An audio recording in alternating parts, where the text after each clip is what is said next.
Ice cream வந்து எப்படி செய்யலான்றதை பார்க்கலாம். இந்த ஐஸ்கிரீம் பேஸ்க்கு தேவையான பொருட்கள் என்னென்னா ஹெவி விப்பிங் க்ரீம், அதுக்கப்புறம் மில்க் மைட். இந்த 2 இன்க்ரீடியன்ட் தான்.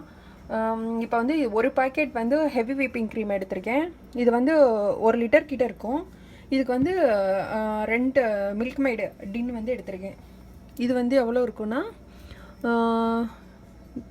400 கிராம் வரைக்கும் இருக்கும். இது வந்து 2 கேன் எடுத்திருக்கேன். இப்போது இதை வந்து எப்படி செய்யலான்றதை பார்க்கலாம். இப்போது ஒரு பவுலில் இந்த ஹெவி விப்பிங் க்ரீமை ஊற்றிக்கிறேன்.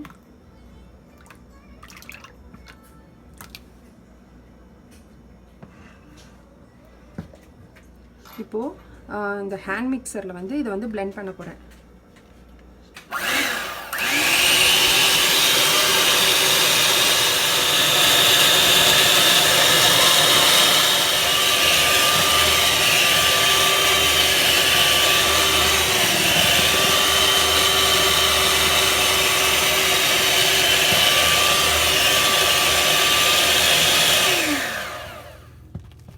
இந்த மாதிரி ரெடி பண்ணிக்கணும். இதில் வந்து மில்க் மைடை வந்து ஊற்றிக்கலாம். இதில் சுகரை ஆட் பண்ணலாம்.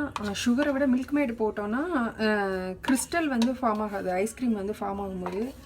அதனால் மில்க் மைடு யூஸ் பண்ணால் நல்லா வரும்.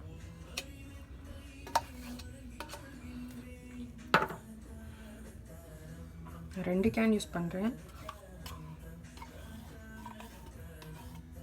உங்களுக்கு எவ்வளோ ஸ்வீட் வேணுமோ அதுக்கு ஏற்றாப்புல ஆட் பண்ணிக்கலாம்.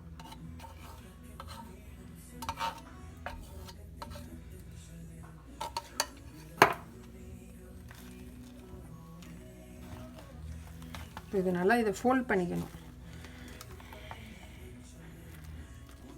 மில்க் மைட் ஆட் பண்ணதுக்கப்புறம் ஹேண்ட் மிக்சரோ இல்லை ஹேண்ட்லேயோ பிளெண்ட் பண்ணக்கூடாது. சும்மா அதை வந்து ஃபோல்ட் பண்ணி தான் விடணும். ஐஸ்கிரீமோட பேஸ்.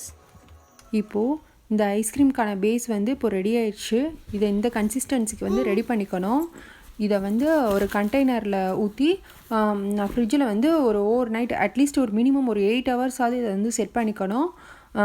அதுக்கப்புறம் இதை வந்து ஸ்கூப் பண்ணி எடுத்து யூஸ் பண்ணலாம். இதை செஞ்சு பாருங்கள். செஞ்சு பார்த்துட்டு பிடிச்சிருந்தா என்னோடய சேனலை வந்து சப்ஸ்கிரைப் பண்ணுங்கள். தேங்க்யூ.